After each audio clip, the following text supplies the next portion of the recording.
Je m'excuse pour cette coiffure. Désolée, je suis nulle. Et je m'excuse également pour toute cette vaisselle que vous voyez en arrière-plan qui n'est pas du tout faite. Des os, pas des os. Bonjour à tous. Concentration. Aujourd'hui, on se retrouve pour une vidéo qui m'a été beaucoup demandée. Alors, je m'emballe un peu, c'est pas vraiment une vidéo qu'on m'a demandé, mais on m'a demandé énormément... Ça y est, ça commence. On m'a demandé énormément d'explications sur les dessins que je mettais sur mon feed Instagram. Vous voyez, donc je vous mettrai ici un petit exemple de ce que je fais. Donc pour ceux qui me suivent, ça va vous parler. Pour les autres, n'hésitez pas à aller voir le rendu sur mon compte. On m'a demandé beaucoup avec quel logiciel je faisais ça, sur quel support, enfin voilà. On m'a demandé plein de questions, plus générales ou plus poussées pour ceux qui s'y connaissent. Aujourd'hui, c'est pour ça que je suis vraiment contente de vous retrouver, pour pouvoir vous faire un petit tuto. Alors voilà, ce sera pas quelque chose de très complexe, donc pour tous ceux qui auront le matériel, je pense que voilà, il n'y a pas besoin d'être graphiste. Alors bien sûr, si vous avez fait des études dans le dessin ou si c'est quelque chose que vous maîtrisez un minimum, vous aurez plus de facilité. Pour ça, il n'y a pas de secret, c'est la pratique. Moi, j'ai un iPad Pro, donc voilà, franchement, best investissement ever, je regrette pas du tout. Alors après, voilà, il me sert aussi beaucoup à regarder Netflix. Toi-même tu sais, la base. Il bug pas, il a de la mémoire. Alors moi je crois que je suis sur le plus petit format de mémoire, je crois que c'est un 64 Go. Après j'ai pris un abonnement au cloud pour justement qu'il n'y ait pas de soucis de mémoire. Et vu que j'ai un iMac et un iPhone, tout est relié donc je peux me transférer les fichiers et ça c'est vraiment pratique. Merci Apple. L'Apple Pencil, son coût est élevé, mais si vous êtes comme moi et que vous allez vous servir de votre iPad pour faire du dessin, pour faire de la création, n'hésitez pas. Après, si c'est juste pour swiper des photos sur Pinterest, vous avez le budget, tant mieux pour vous, hein, vous avez de l'argent à dépenser, c'est bien. Et ultra fluide.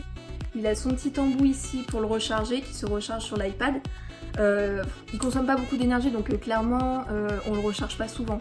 Donc même moi qui m'en sers un peu tous les jours, je le recharge rarement. Ensuite, le logiciel Procreate, qui se présente comme ceci, qui est vraiment simple d'utilisation. Alors après voilà, moi je vous dis ça, mais j'ai l'habitude parce que je suis graphiste, donc j'utilise des logiciels comme InDesign, Photoshop, Illustrator, donc c'est sûr que quand on a déjà ces maîtrises là, ce logiciel est assez simple. Même si vous ne maîtrisez pas ces logiciels et que vous êtes juste là parce que vous avez envie de dessiner un petit peu, très facile. C'est la pratique qui compte, donc plus vous allez vous entraîner, plus vous aurez de facilité. Voilà, pour ça il n'y a pas de secret. Logiciel payant, donc disponible sur l'Apple Store, mais voilà, pas plus de 10 €. Donc clairement, et puis c'est bien parce que c'est pas un abonnement, je veux dire, vous le payez une fois, c'est pas tous les mois à renouveler. Voilà, 10 €, franchement. Déjà une fois que vous êtes acheté un iPad et un Apple Pencil, on n'est plus à 10 € près. Voilà, donc là on trouve tous nos dessins, vous pouvez les ranger, comme je ne l'ai pas fait. Donc ça c'était pour les présentations. Ce qu'on va faire, c'est, voilà, je vais vous apprendre à dessiner, alors à ma manière, avec mes techniques, peut-être que certains ont d'autres techniques, peut-être que je vais apprendre quelques détails à certaines personnes. Le but de cette vidéo, c'était vraiment de répondre aux interrogations que vous aviez là-dessus. Si vous étiez un peu curieux, mais que voilà, le métier d'illustration vous passionne pas forcément, mais que voilà, vous aviez des interrogations là-dessus, et bien encore une fois, cette vidéo est faite pour ça. On se retrouve sur l'appli Procreate, comme je vous l'ai dit tout à l'heure.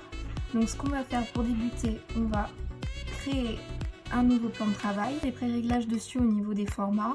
Moi j'en ai créé d'autres parce qu'en général je publie beaucoup sur mon feed Insta ou alors en story. Donc je suis allée chercher sur internet les bons formats et je les ai pré-enregistrés dedans, comme ça j'ai pas à re-rentrer manuellement le format, ils sont déjà présents. Donc ce qu'on va faire, donc là on a notre page vierge, on va aller insérer une photo. Donc moi je suis déjà allée chercher des photos au préalable, donc en général je les prends sur Instagram. Après vous prenez vraiment les photos qui vous plaisent, vous pouvez même aller sur Pinterest, enfin voilà, vous prenez des choses qui vous parlent et qui vous donnent envie de dessiner, voilà, tout simplement. Hop, donc on a notre photo, ce qui est de mieux c'est de l'agrandir au plus possible, comme ça ce sera beaucoup plus simple pour vous de dessiner.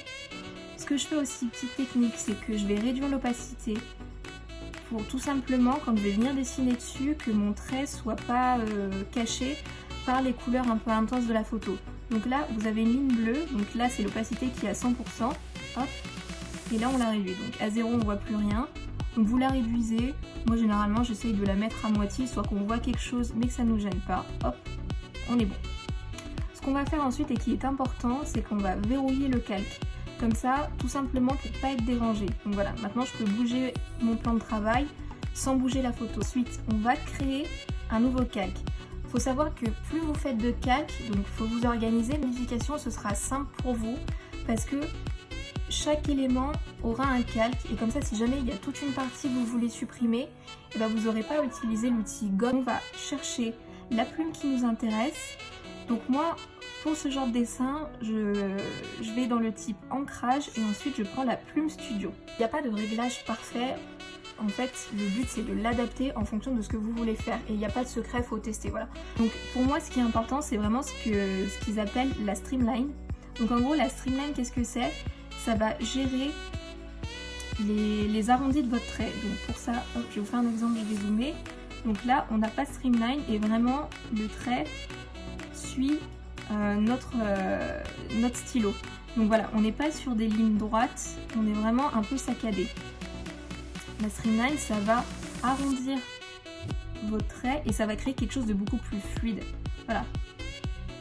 Vous voyez la différence? Il n'y a pas de ligne cassée en gros.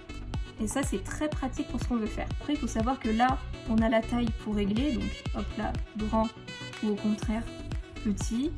Donc, voilà, vous réglez comme vous voulez. Et là, ça va gérer l'opacité, tout simplement. Voilà. Il faut savoir que ce logiciel est pas compliqué comparé au logiciel de graphisme qu'on peut avoir comme InDesign, Illustrator. Je pense qu'on peut pas le comparer. C'est plus quelque chose pour l'illustration et c'est des petites techniques à trouver. Et franchement, on peut faire beaucoup de choses. Donc voilà. Donc là, on va commencer. Donc n'hésitez pas à zoomer hein, vraiment. Et puis l'avantage, c'est que vous pouvez tourner le plan de travail. Vous ne bougez pas l'iPad. Hop là, vous prenez le doigt et vous tournez. Alors surtout que moi, je suis gauchère. Donc souvent j'ai tendance à mettre ma main par-dessus ce que je suis en train de faire et c'est assez problématique. Et là en fait en tournant l'orientation, bim, on est bon. Donc là on va commencer tout simplement hop, à faire nos traits. Donc, vous voyez là j'ai fait une erreur, on prend l'outil gomme, hop, on adapte sa taille, hop, on enlève. Tout simplement.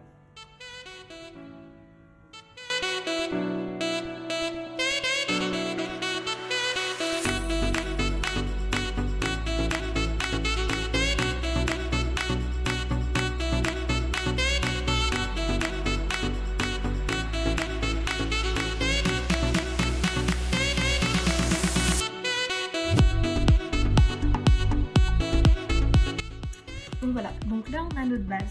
Donc en gros ce que j'ai fait c'est que j'ai dessiné vraiment les contours principaux des différents éléments. Après voilà, j'ai donné quelques petits détails aux cheveux. Mais voilà, l'essentiel c'est de dessiner la base avec ce qu'on voit. Donc c'est pour ça que je vous dis que c'est important d'avoir une photo avec un minimum de qualité parce que c'est important de voir les petits détails. Ça va vous donner des indications où placer vos traits. Voilà, là on voit tous les plis des vêtements, bah c'est ça en fait qui va donner entre guillemets un petit peu de réalisme, au dessin. Voilà. Donc après, on vient ajouter. Donc moi ce que je fais c'est que après selon l'élément à voir, j'augmente ou pas l'épaisseur du trait. Vous voyez, là il était un peu gros. Hop, on réduit. Hop. Après, rien ne vous empêche de dessiner avec un certain pinceau et d'en choisir un autre pour venir faire des détails. C'est ce qu'on va faire après. Mais ça, encore une fois, c'est propre à chacun. Je veux dire, ça, c'est ma technique, c'est ma manière de procéder. Ce qui est aussi intéressant de faire, c'est que là, du coup, on a l'image de fond. Donc, on va pas la supprimer parce que après, on en aura certainement besoin. Donc, ce qu'on fait, c'est en cliquant sur le petit carré, hop, on va la masquer. Là, ce qui nous donne notre dessin. Donc c'est là où voilà, on va pouvoir enlever les petites imperfections. Donc là il n'y en avait pas trop. Et on va continuer et on va voir ce qui va pas. Donc là vous voyez, mince, là j'ai oublié de dessiner son épaule. Donc on va voir où elle se place. Elle se place ici, hop, on va rajouter un trait et on est bon. On la voit.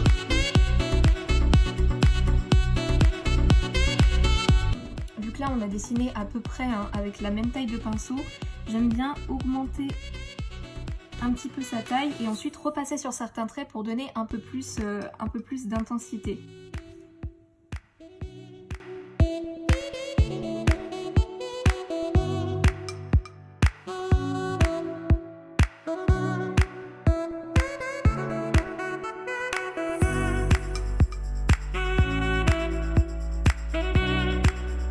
On a dessiné les traits un peu plus épais. Donc ce qu'on va faire, c'est que là ensuite on va venir créer un autre calque et on va venir dessiner ces petits traits pour suggérer les zones d'ombre. Donc pour ça, hop, on va venir prendre la plume encre sèche, donc qui est pas totalement nette, et on va tester. Donc vous voyez, avec la streamline c'est un peu compliqué de faire des traits, donc ce qu'on va faire, hop, c'est qu'on va tout simplement l'enlever et on va venir après apporter des petites zones d'ombre. Voilà. Et ce qu'il faut savoir aussi avec l'Apple Pencil et l'iPad, il reconnaît l'intensité de votre trait. Donc voilà, si vous appuyez plutôt fort, il va avoir une couleur intense, et si vous réduisez, voilà.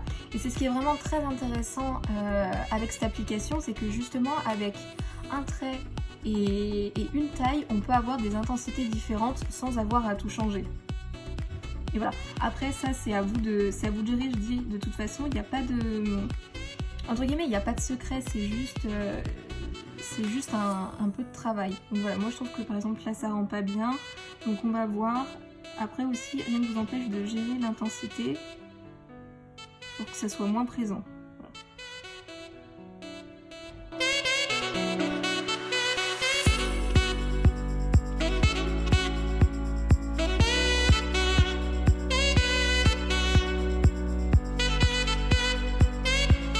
L'avantage justement des calques que je vous disais, c'est que si jamais la personne se dit ah bah voyez les traits j'aime pas trop ça, bah vous êtes embêté parce que si vous avez tout fait sur le même calque, à part prendre l'outil gomme, il n'y a pas d'autre solution. Et là, compliqué parce que quand vous êtes passé sur d'autres traits, bon, vous êtes obligé de redessiner certains éléments.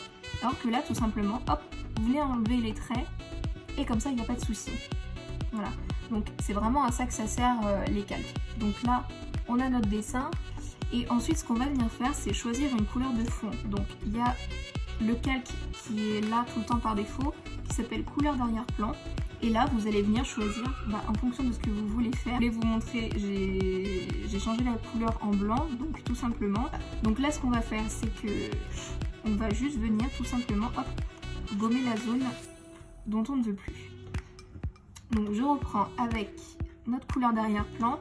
Donc après, voilà, vous faites vraiment la couleur que vous voulez. On a ce type d'affichage de couleurs, mais il faut savoir qu'il y en a 4. Il y a ce qu'on appelle le disque. Donc là, vraiment, il y a tout un panel de couleurs classiques.